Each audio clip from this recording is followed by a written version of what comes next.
성경 말씀은 마태복음 6장 9절에서 13절까지입니다.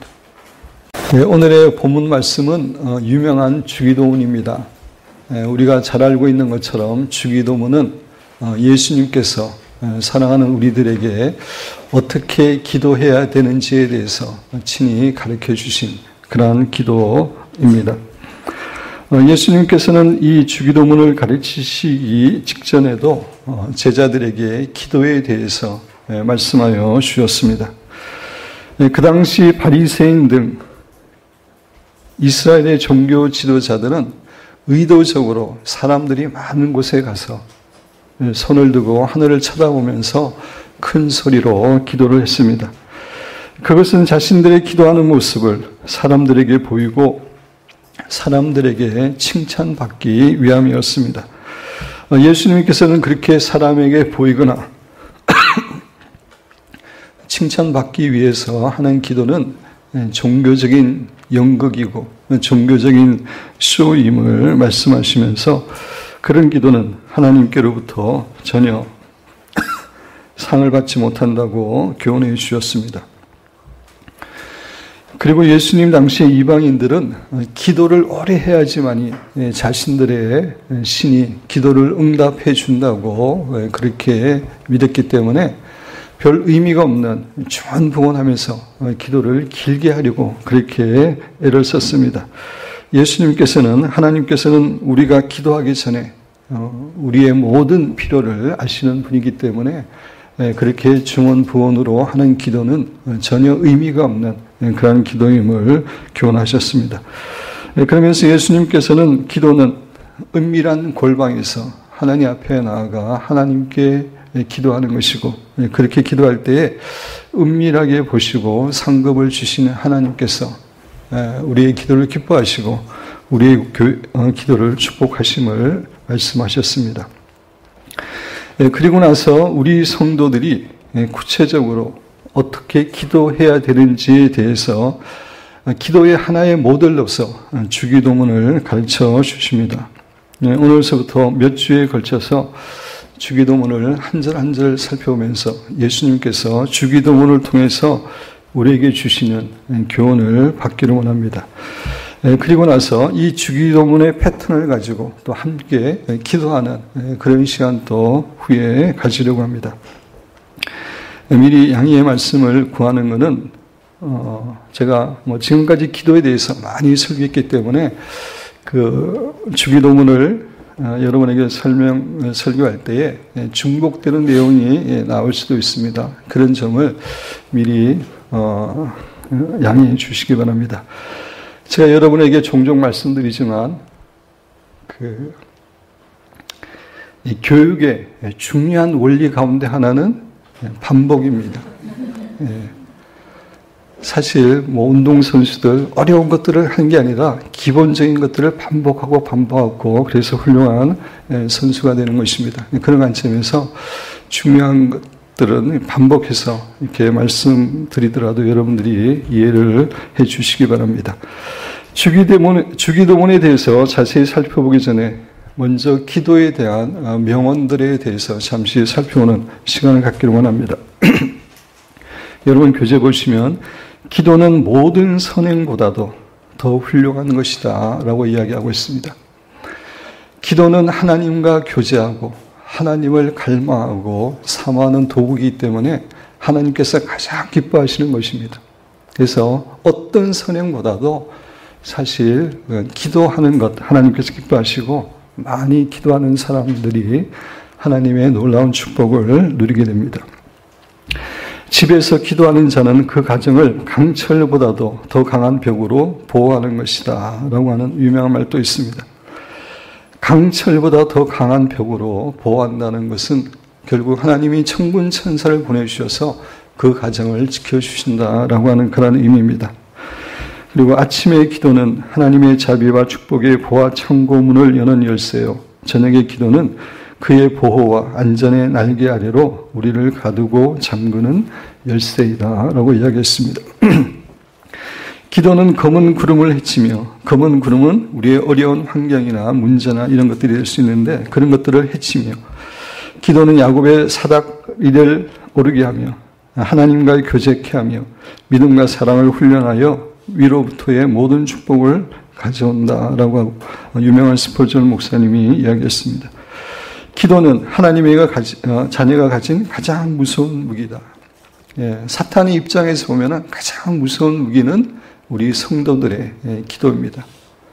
그 성도들의 기도를 통해서 성도들이 하나님을 알아가고 이 땅에 하나님의 뜻이 이루어지면서 자신의 나라가 파괴되기 때문에 그렇습니다.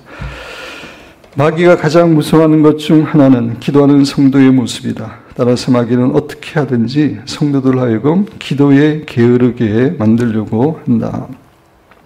라고 에드윈 체득이라는 분이 이야기했습니다. 기도는 이렇게 우리에게 너무나 축복된 것입니다. 근데 너무나 감사하게도 하나님께서는 우리 교회에 기도의 영을 부어주셔서 정말 많은 성도들이 하루에 몇 시간씩 열심히 기도하고 있습니다. 얼마나 감사하고 기쁜지 모릅니다. 이번에 3일간의 금식 기도를 우리가 했지만 정말 많은 성도들이 직장 다니는 성도들조차도 많은 분들이 3일 전체를 또는 하루에 2끼씩, 1끼씩 이렇게 금식하시면서 정말 열심히 기도하셔서 정말 우리 교회가 자랑스러운 교회다. 정말 정말 귀한 교회다. 귀한 성도들이다. 그런 생각을 많이 하게 되었습니다. 제가 이런 얘기를 여러분에게 말씀 안 드렸지만, 이제 목사로서, 때로 이제 그런 생각이 있었습니다. 우리 성도들 가운데 정말 목사가 존경할 만한 그런 성도들이 소수라도 있었으면 좋겠다. 그냥 목사가 그냥 사랑하고 섬기는 게 아니라 정말 존경할 만한 송기철 장로님이나 김한종 장로님이나 이런 분이 우리 교회에 소수라도 좀 있었으면 좋겠다는 그런 마음이 늘 있었습니다. 근데 이번에 3일 금식 기도 이렇게 하면서 성도들이 기도하는 걸 보면서 정말 제가 이렇게 진심으로 존경하는 마음이 생기기 시작했습니다. 소수만 있어도 좋겠다고 생각했는데 너무나 많은 사람들이 뜨겁게 이 기도에서 많은 사람을 존경하게 되어서 제가 얼마나 감사하고 기쁜지 모릅니다. 기도가 참으로 중요한 것인데 하나님께서 우리에게 기도의 영을 부어주셔서 얼마나 감사한지 모릅니다. 우리 주기도문 9절 말씀만 우리 한 절 같이 공독하겠습니다.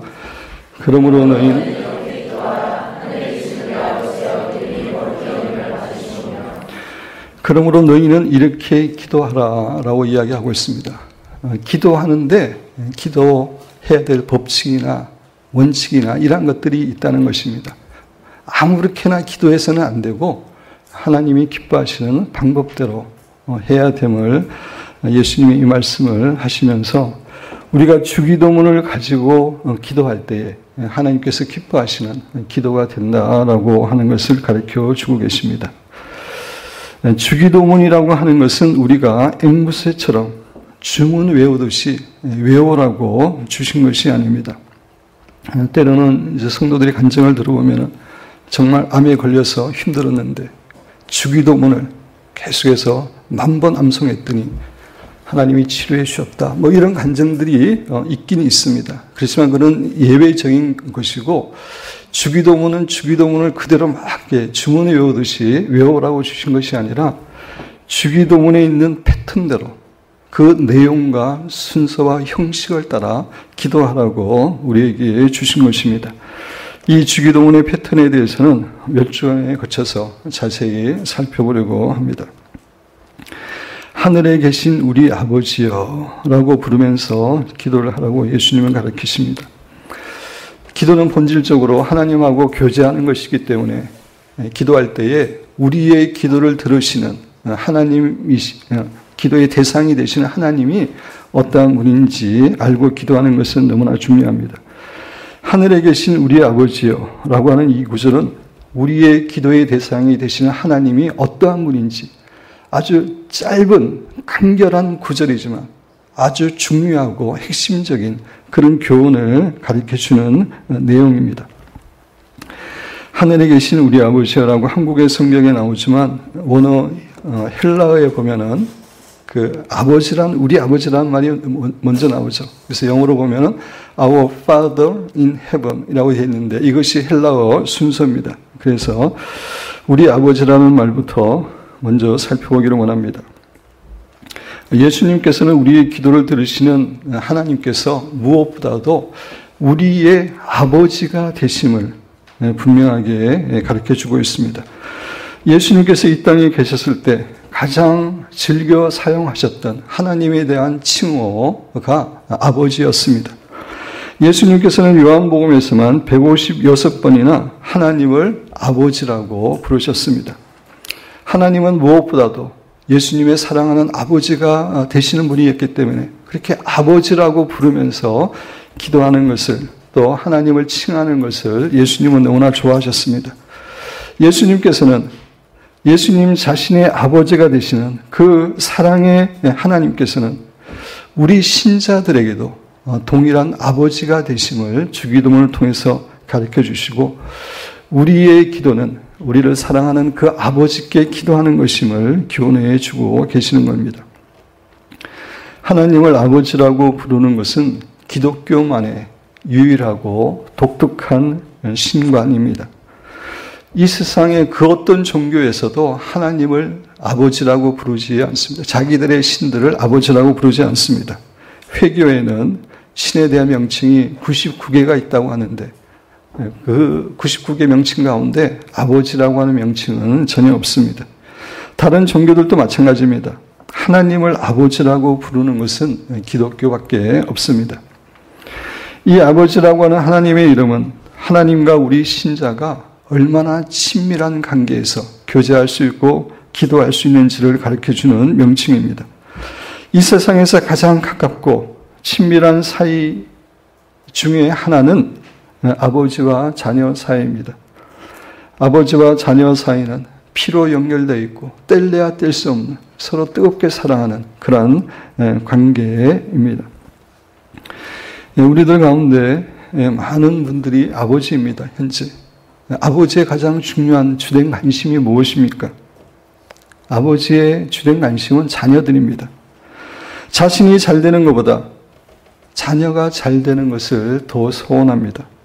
자녀가 잘 된다면 어떤 일을 하고 어떤 희생이라도 하려고 하는 마음을 가지고 있습니다. 아무리 회사나 직장에서 힘들고 어렵더라도 자녀들의 사진을 보면 힘을 얻습니다. 자녀를 너무나 사랑하고 자녀가 삶의 큰 기쁨이고 힘이기 때문입니다. 이것이 아버지의 마음입니다. 사랑하는 성도 여러분, 하나님은 우리의 아버지가 되시는 분입니다. 사실 우리의 육신의 아버지는 자녀를 사랑한다고 하지만 육신의 아버지는 완전하지도 않고 지혜도 부족합니다. 능력도 제한되어 있습니다. 그러나 하나님 아버지는 완전하시고 지혜와 능력이 무한하신 분입니다.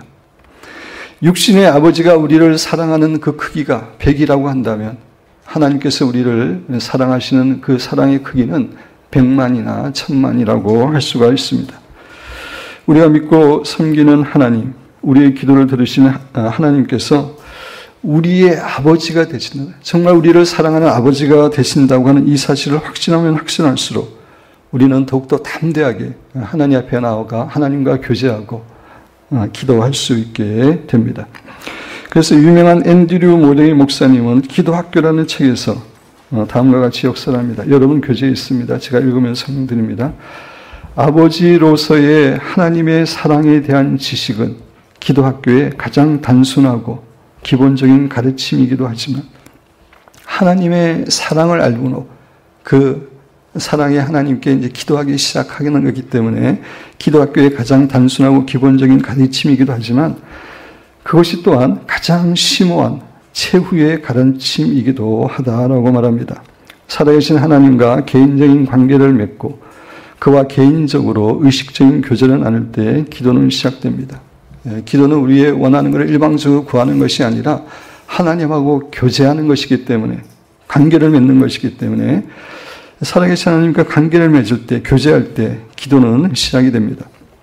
성령께서 밝혀주시는 하나님께서 우리의 아버지 되시는 지식 속에 기도의 능력은 뿌리를 내리고 성장한다. 기도하면서 성령님을 통해서 하나님은 우리의 어떤 아버지가 되시는지, 그 하나님의 사랑에 대해서, 아버지에 대해서 알면 알수록 우리의 기도가 더욱더 뿌리를 내리고 성장하게 됨을 우리에게 교훈해 줍니다.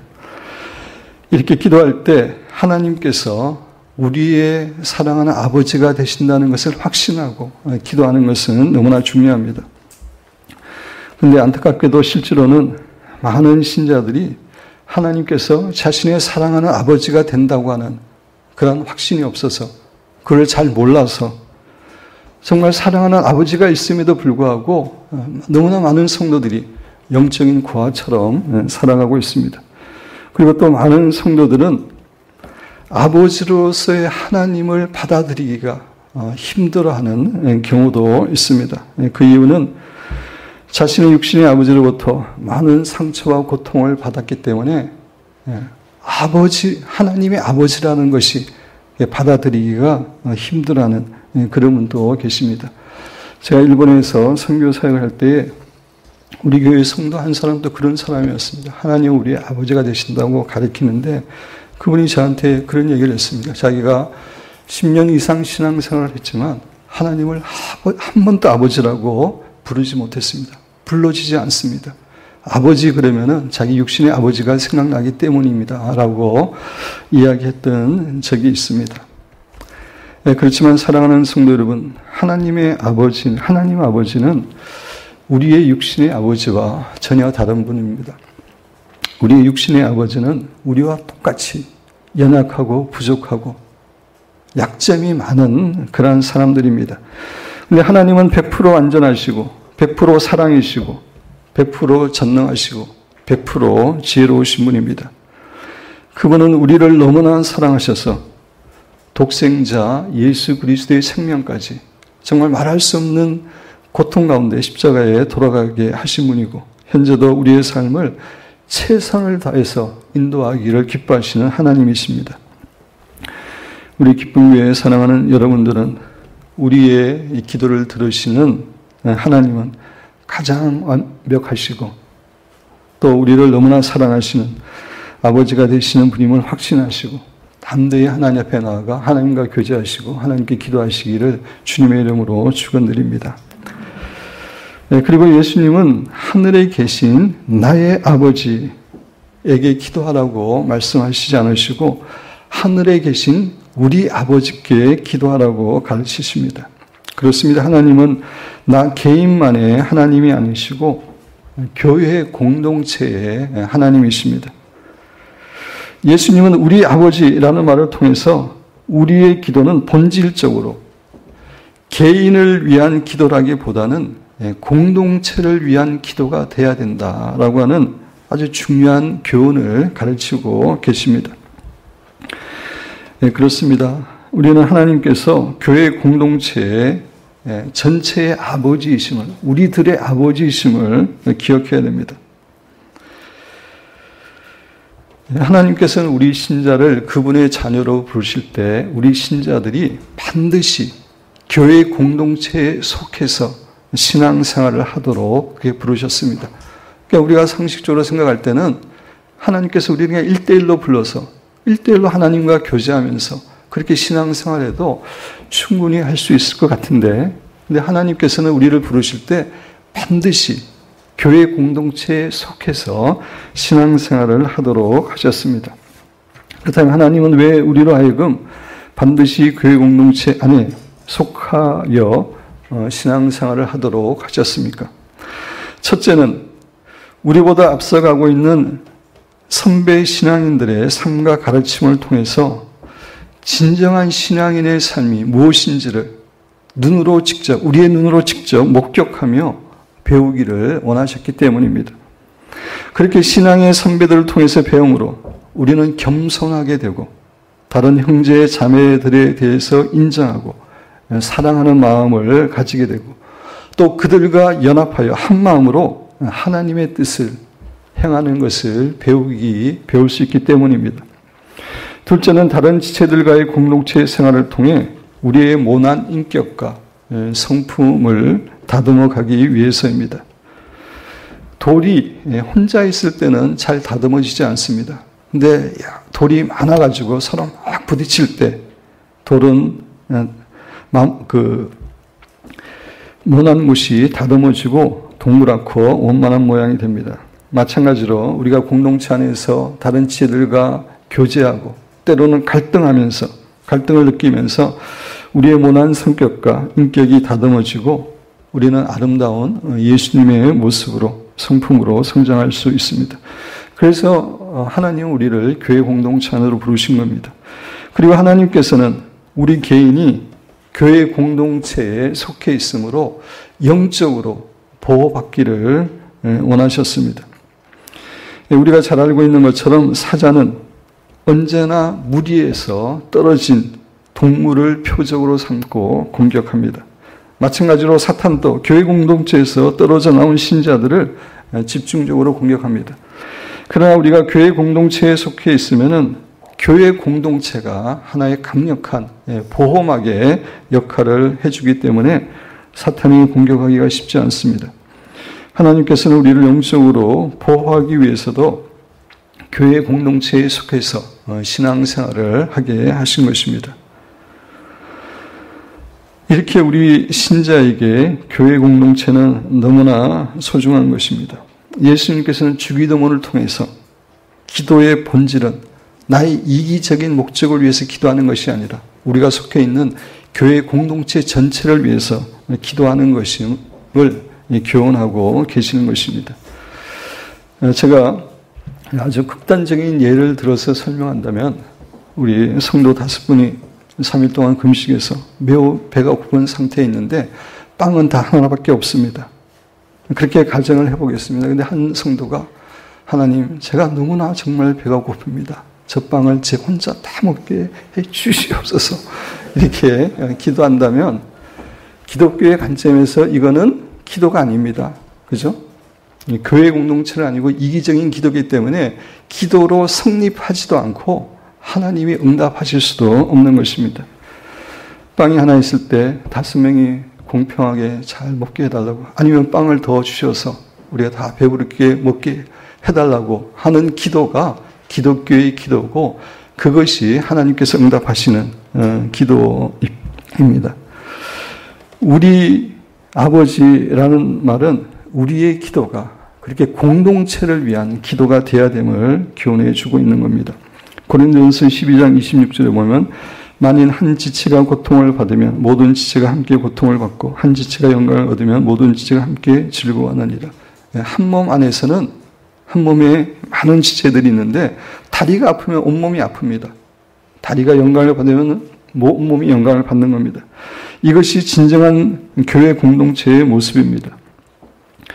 사랑하는 우리 기쁜 교회 성도들은 늘 교회 공동체를 생각하면서 나만을, 내 가정만을 위한 이기적인 기도가 아닌 교회 공동체를 위해서 기도하시는 축복된 성도들이 되시기를 주님의 이름으로 축원드립니다. 그 다음에 하늘에 계신 우리 아버지입니다. 하늘에 계신 우리가 믿고 있는 하나님께서는 초월적인 속성과 내재적인 속성 이 두 가지를 모두 다 갖고 계시는 분입니다. 초월적인 속성이라고 하는 것은 우리 인간과 완전히 구별되는 그러한 속성을 이야기합니다. 전지하시고 전능하시고 무소부재하시고 영원하시고 이런 것들은 하나님의 다 초월적인 속성입니다. 우리 인간과 공유하지 않는 그런 속성입니다. 반면에 내재적인 속성이라고 하는 것은 우리 인간과 연관이 되어 있는 하나님의 속성을 말하는데 하나님은 우리의 아버지가 되시고 하나님은 우리 안에 계시고 이러한 속성들이 내재적인 속성입니다. 우리 아버지는 우리 자녀들을 사랑하시고 우리의 모든 필요를 공급하시는 내재하시는 하나님의 모습에 대해서 말해준다면 하늘에 계신 아버지라고 하는 표현은 땅에 있는 우리들과는 전혀 다른 초월적인 존재임을, 그런 하나님임을 말해주는 것입니다. 따라서 하늘에 계신 하나님이라고 하는 의미는 천지 만물을 창조하시고 전지전능하시고 능력과 지혜와 주권에 있어서 무한하신 온 우주의 통치자가 되시는 하나님이라는 것을 우리에게 교훈해 주는 것입니다. 그렇습니다. 우리의 기도를 들으시는 하나님은 하늘에 계신 하나님입니다. 다시 말씀드려서 불가능이 없으신 전능하신 하나님이시고 어떤 우리의 기도 제목이라도 응답하실 수 있는 그런 하나님임을 믿고 기도하라는 의미가 하늘에 계신 하나님께 기도하라는 그러한 의미입니다. 여러분 그 히브리서 11장 6절에 보면 믿음이 없이는 하나님을 기쁘시게 하지 못하나니 하나님께 나아가는 자는 반드시 그가 계신 것과 하나님이 살아계신 것과 또한 그가 자기를 찾는 에게 상 주시는 이심을 믿어야 할지니라. 주님께 나와 기도하고 구하는 자에게 전능하신 하나님이기 때문에 복을 주시는 분이라고 믿어야 된다고, 그것이 하나님이 기쁘시게 한다고 이야기를 하고 있습니다. 우리는 우리를 사랑하시는 아버지 하나님께 나아갈 뿐만 아니라 그런 전능하신 하나님 앞에 우리는 나아가야 됩니다. 또 여기서 우리가 한 가지 기억해야 될 것은 하나님 앞에 기도할 때, 나아갈 때 우리의 자세입니다. 정말 하나님은 우리 아버지 되시기 때문에 우리가 사랑하는 마음으로도, 친밀한 그런 사랑의 마음으로도 나가야 되지만, 그러나 하나님은 동시에 천지 만물을 창조하신 전지전능하신 하나님입니다. 우리의 창조주가 되시는 하나님입니다. 그 하나님 앞에 나아갈 때는 우리가 두렵고 떨리는 마음을, 정말 경외하는 마음을 가지고 나가야 됩니다. 그래서 우리는 기도할 때에 하나님을 사랑하는 마음뿐만 아니라 정말 하나님에 대해서 경외하고 두려워하는 그 마음을 동시에 가지고 나아가야 됩니다. 제가 종종 이야기하지만 제가 집에서 기도할 때는 할 수만 있으면 무릎을 꿇고 기도하려고 합니다. 하나님이 나를 사랑하시는 건 너무나 알지만 내가 나의 기도를 받으시는 그분은 전지전능하신 분이고 천지 만물을 창조하시는 분이고 나와는 완전히 다른 그러한 하나님이기 때문에 하나님을 경외한다는 마음을 표현하기 위해서 가능한 한 무릎을 꿇고 기도하려고 하고 있습니다. 우리가 하나님께 기도할 때 그 두 가지의 마음을 균형 있게 가지고 나아가야 됩니다. 오늘의 말씀을 마무리합니다. 예수님께서 가르쳐 주신 주기도문은 매우 간결하지만 그 단어 하나하나가 깊은 의미와 뜻을 가지고 있습니다. 사랑하는 여러분과 저는 무엇보다 하늘에 계신 우리의 아버지이신 하나님께 기도함으로 하나님과 친밀한 교제를 누릴 뿐만 아니라 전능하신 하나님께서 은혜와 축복을 정말 풍성하게 우리에게 허락하시는 것을 누리시는 귀한 성도들이 되시기를 주님의 이름으로 축원드립니다.